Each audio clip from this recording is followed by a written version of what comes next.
Welcome to this episode of Tech Threads. I'm your host, Max Watson, and today we are talking about prototyping and growth as a product manager with Emily Barrett, who is a senior product manager at Tangelo. Well, Emily, welcome to Tech Threads. Glad I could have you on tonight. Hey, thanks. Appreciate you having me on. Yeah, this is going to be a fun episode. You've had a interesting journey, I guess, to say the least, getting to from where you were as a dietitian to like senior product manager right now. And this episode's kind of based around that. We wanted to kind of talk about it, get your ideas, and see how you kind of made that pivot and what helped you grow like so fast in your product career. But before we jump into that, can you just explain to everyone kind of who you are, what you do, and where you work? My name's Emily Barrett. I'm a senior project manager at a company called Tangelo. My educational background is, as you mentioned, I'm a registered dietitian, went to a lot of school to get that title. And I work for Tangelo. We are a medically tailored meals company. Um, I am the product manager over basically everything external facing. So anything that providers or physicians interface with our product, and then patients, or we call them members in our user base. Everything external facing kind of falls under my umbrella right now at Tangela. That's awesome. How did you, I guess, could we start from like the beginning? Like, how did you first transition from dietitian to product management? What was that process like? Yeah, so when I was in college, undergrad and graduate school, I worked at this really scrappy little startup.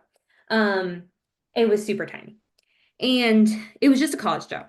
I did everything under the sun. We were like, I don't even know what my title was, like project manager or something.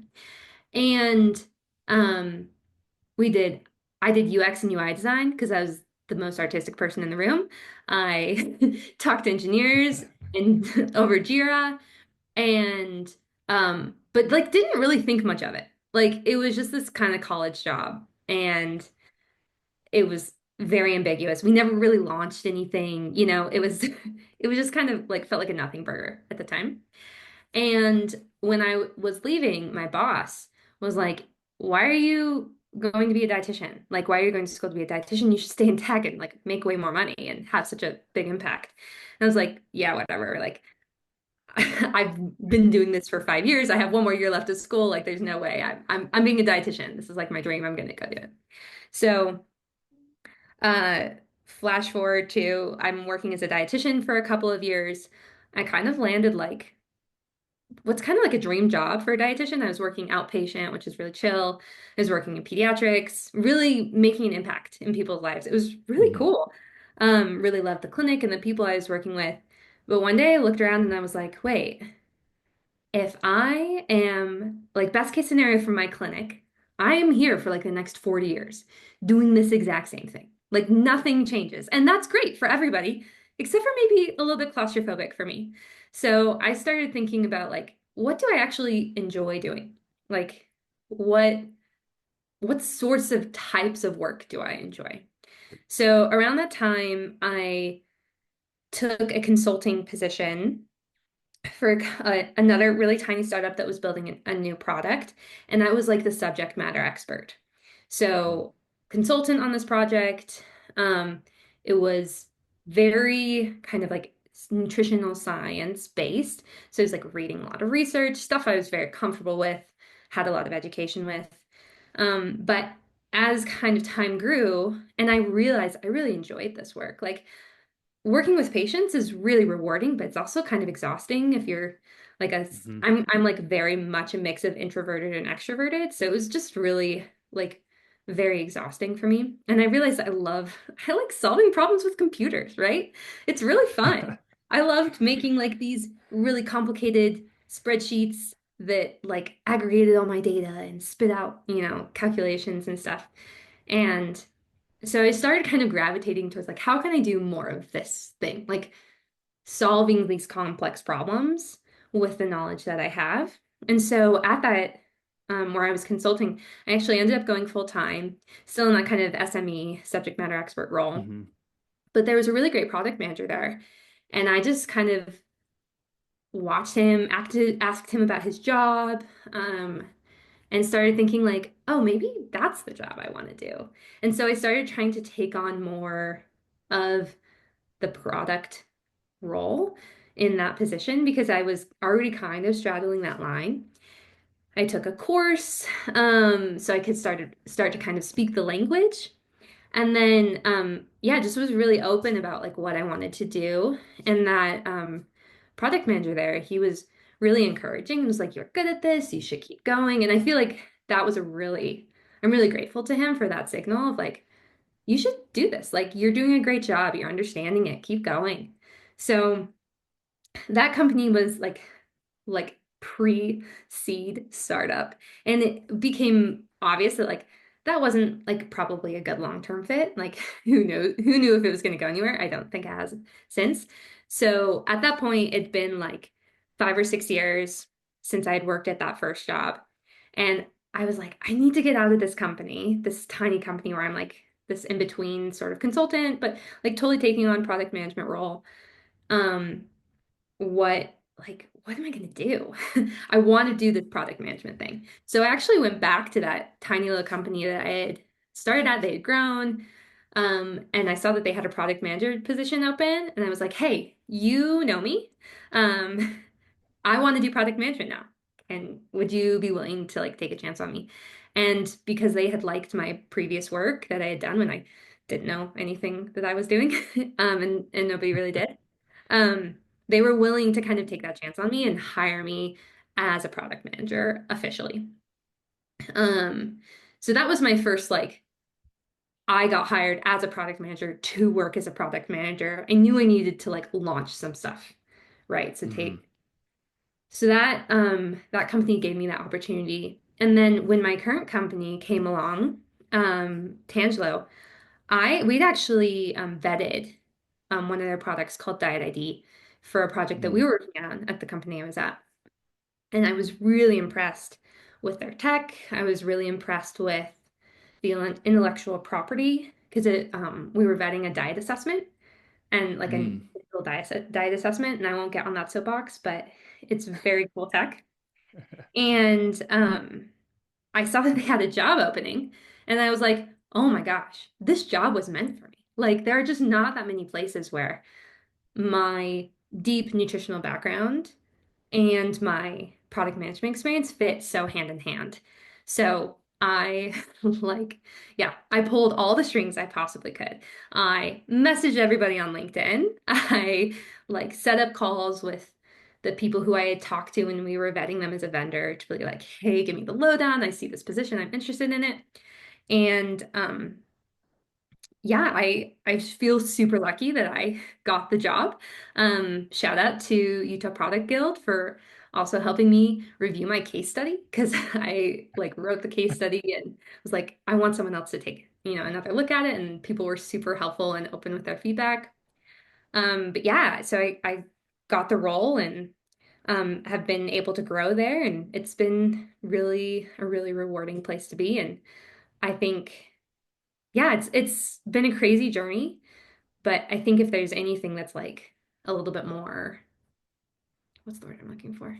More broadly applicable, is just like Right. take the part that you're skilled at and just try to like move 1 inch closer to product management at every point and see how far you can get. Yeah, I feel like a lot of people say that as well, especially like it's really cool you found, what you're passionate about with like diet, being a dietitian and like nutrition, and then putting that into product and kind of having that subject matter expert, experience as yourself.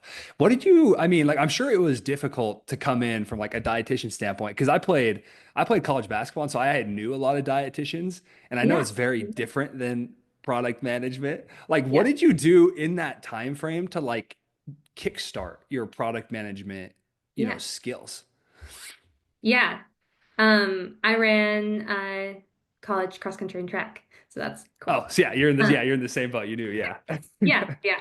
Yeah, it's a totally different skill set in a lot of ways, but there are a lot of similarities. So one of the things I think is a really strong similarity is like this deep user understanding, right? So like as a dietitian, when you're counseling someone, you are like in full empathy mode, trying to understand everything about that person's life because the way that they eat is like cultural, it's social, it's emotional, it's all these things, and you're trying to understand them and then in a very short amount of time, and then make recommendations.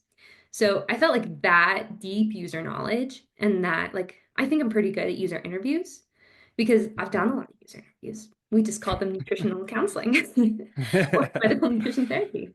So that was something that I leveraged like really early on, was like, oh, I see this is a very clear parallel.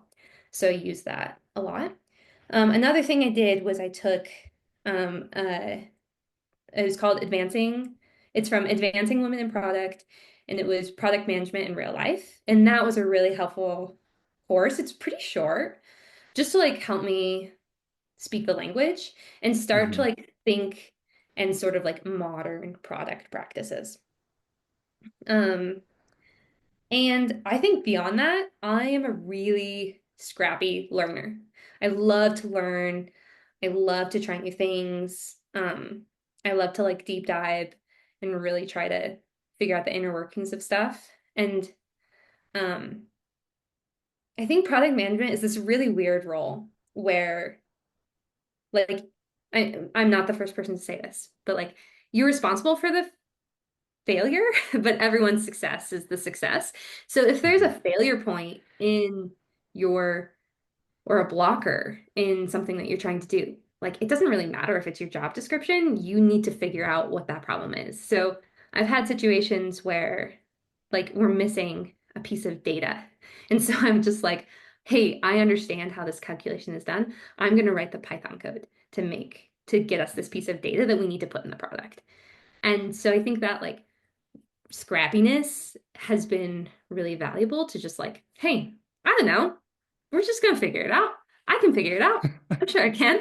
And so I'll go ahead and do it. So yeah, I think Yeah. No, I think the scrappiness, I feel like that's a word that I've heard a lot of product managers throw around is like this is what kind of helped me become like the next level of product manager is just like being scrappy and like yeah, like I'm not like you're not an engineer, but like hey, you got this code we got to write, we got to get this data. Like I'm just gonna do it and learn it, and we're gonna move on. And I think that's a really good quality. And I feel like at least for me, like sports, I feel like has been a big influence in my life of that. Like I don't care what roadblocks we have, like we just got to get it done. We got to win or we got to like run. And so I feel like that's kind of a really good quality that a lot of product managers have like when you were, because I know now, because you started out, you got into PM, and now you're a senior product manager. What did you do within that time to kind of make that jump? Because I know there's a lot of PMs in Utah Product Guild who have reached out and they're trying to like figure out how they can make the jump from either associate to like full-time product or like from product manager to like senior product manager. What did you do to make kind of that jump, or what helped you in that process? yeah, I think you always have to have a little bit of luck. I think Mhm.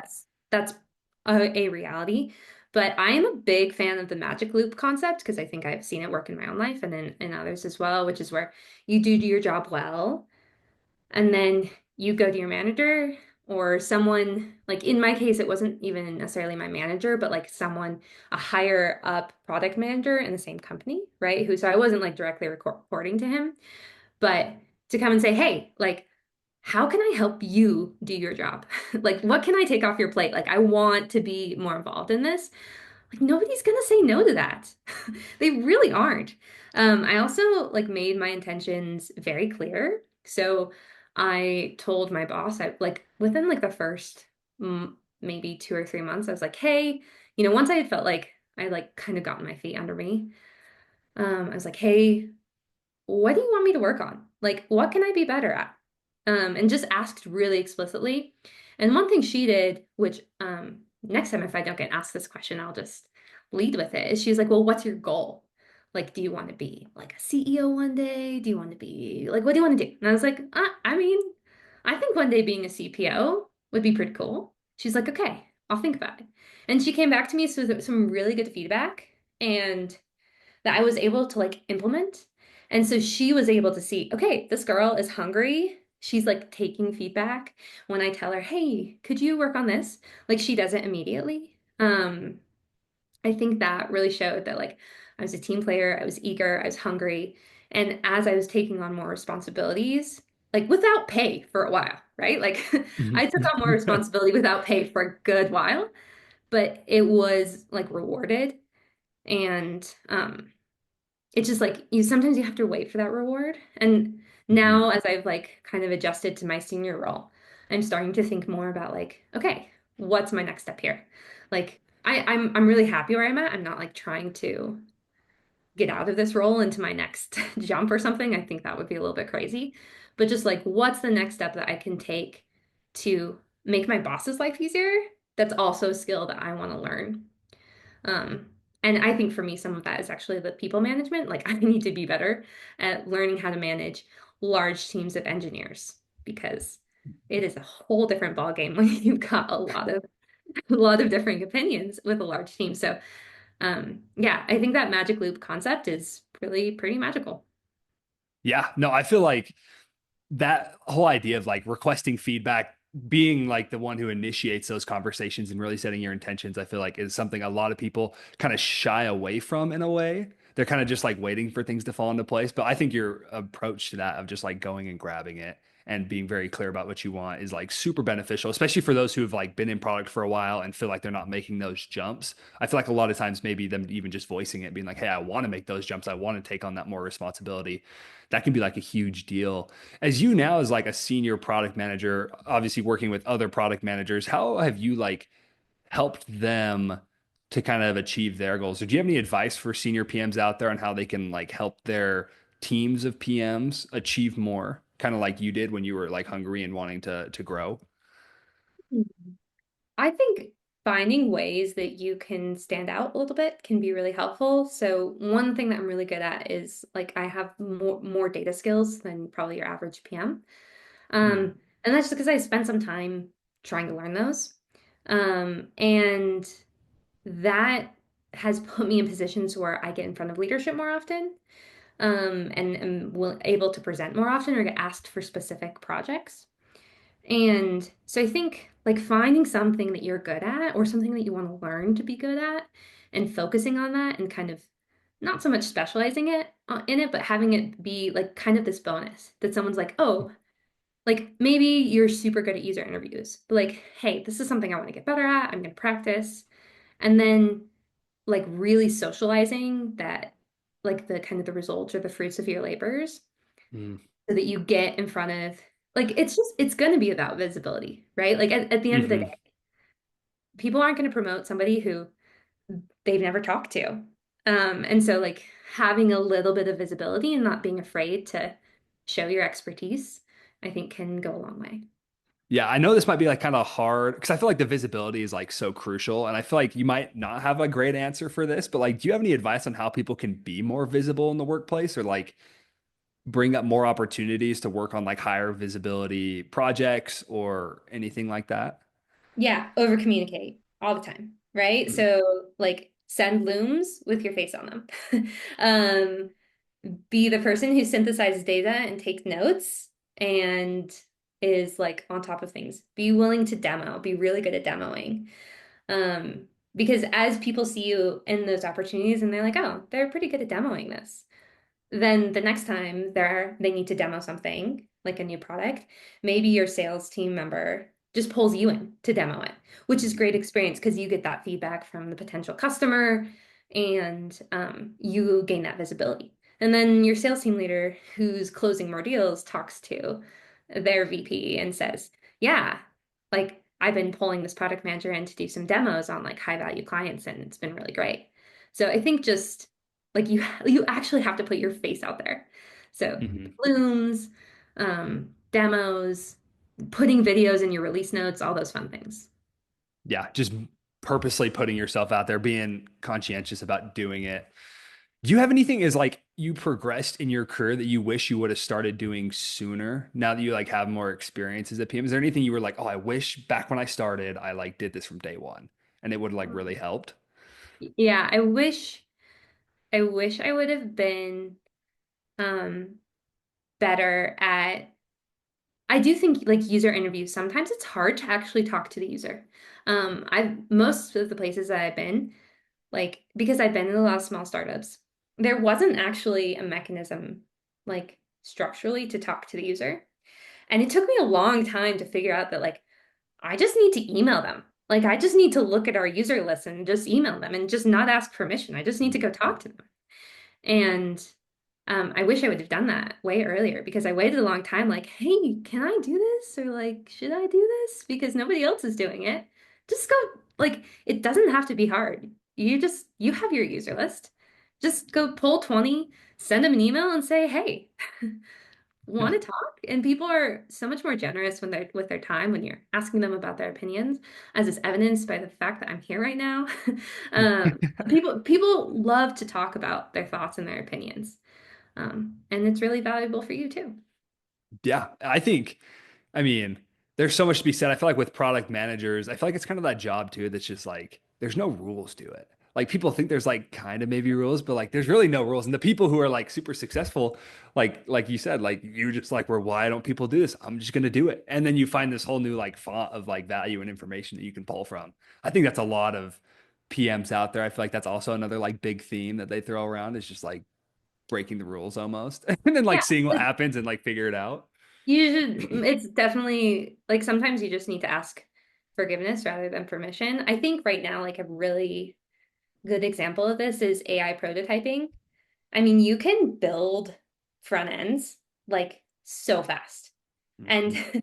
so like I'm almost like at to the point where I'm like, I'm not gonna write any PRDs without like a clickable prototype because why? If it takes me an hour to build exactly what I'm looking for using Lovable or Cursor, like I should do that because then we have something physical to debate.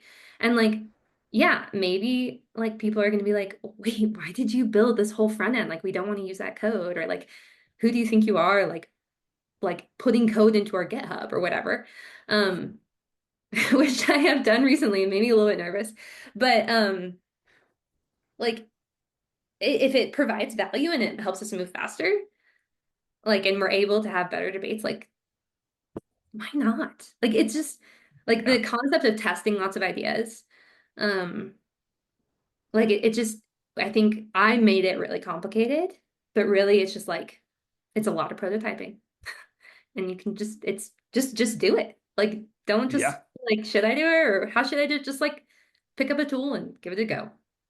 Yeah. Do you have any advice for like PMs out there who are trying to either like prototype faster or get their prototypes in front of real users and get user feedback? Do you have any advice or things that you've learned in your process that have really helped you kind of get that good feedback about these MVPs or these prototypes that you make? Yeah, I'll tell a story about one that I built just recently. Yeah. So, we had a sales leader. As a company, we're trying to make this really difficult transition from marketing to consumers to marketing to providers and physicians. And I had a sales leader come to me and say, "Oh, it'd be so nice if we could just put QR codes on flyers, like these custom QR codes with the UTM sources. It'd be so great if we could just do that." On the fly. Like our field team members could just, I'm going to this clinic, I'm just going to type in this number, QR code, bam, custom QR code. And I was like, this actually doesn't exist that I can find. Definitely not cheaply. And I can't ask our engineers to build this. Like I just straight up can't ask them to build it. But I think I could build it. So I pulled up Lovable and within like an hour and a half, I had a working prototype. But like it had our actual flyers. It actually created QR codes. And once I got a little, like, I shared it back with that leader, and they were like, "This is amazing. Can we use it?" I was like, yeah, I guess so, because it's real, right? Like, it's not Yeah. fake. You can use it. I mean, I would still call it a prototype, but yeah. And then I got a little bit more feedback from like our marketing team, and they're like, "Oh, it'd be so great if you could have our like a short URL." Like a bit.ly URL. And I was like, Mhm. they have an API. Maybe I could hook up their API to this little flyer builder that I've made. And it wasn't actually that hard. So all of a sudden I have this tool that our sales team is using, and I'm getting emails from the tool saying, hey, this flyer was created, this flyer is created. And I felt like it was a good project to kind of like socialize the company and also myself into this like brave new world of what can you actually do with just prompting. And I think it's easier to start with standalone tools But now I'm starting to use it for internal tools where having the UI be exactly the same as our customer facing stuff doesn't matter so much.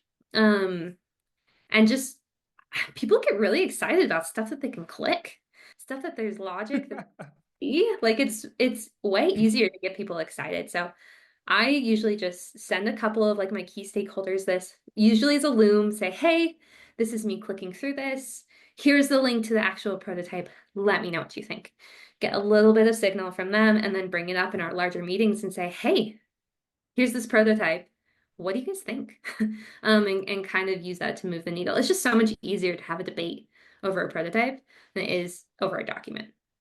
Right. And I feel like it makes it real. Like, yeah, clicking around, it brings like the vision from like this back end like dream almost to like, oh my gosh, like Emily built this in an hour and a half. Like, imagine like what other cool things we can build so quick, or like we can get out there and people use it and get feedback on it. I think that's a really good thing that maybe PMs are more hesitant about, like throwing MVPs or prototypes out there for real use. But I mean, that's probably the best data you can get, like actually having someone use it. Um, as we're kind of wrapping up, because I know we're kind of almost on the end of time, do you have any last advice that you'd like to give to PMs out there or in the Utah Product Guild about either like career growth or like anything that you've used recently that's really helped you boost your productivity as a PM? Yeah, I mean, I think AI prototyping using Cursor and Lovable has been like a really big one for me recently. But I think that you're never gonna, like being scrappy is never gonna go out of style. Like the faster that we're able to move as product managers with AI and all this fun stuff, um, like being able to solve problems in a scrappy way and not getting bogged down by like, can I do that? Should I do that? But like, how can I make this happen? Is just always going to be a valuable skill. Um, and also just like people are more generous than you think. When you Mhm. ask for help and when you ask for feedback, you ask for suggestions. I mean like it's not 9 times out of 10, it's like 99 out of 100. You're gonna get a positive response and get feedback that's actually useful for you. And so you should be really generous, like really hopeful, and really like quick to ask for help, and for feedback because people want to give it to you because it helps everybody. So like don't be afraid. The worst thing that can happen is people will be like, oh, that's so cute. Like they're trying to do something that they're not ready for. But that's not the worst thing in the world, right? Then they'll probably help you get better at it. So people are more generous than you think.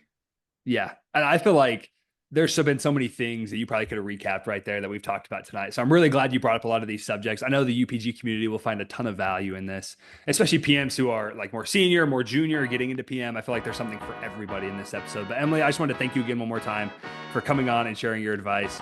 It's been super great. I've loved learning about it, and I'm sure a lot of people will too. So thanks for hopping on. Thanks so much, Max. Have a good evening.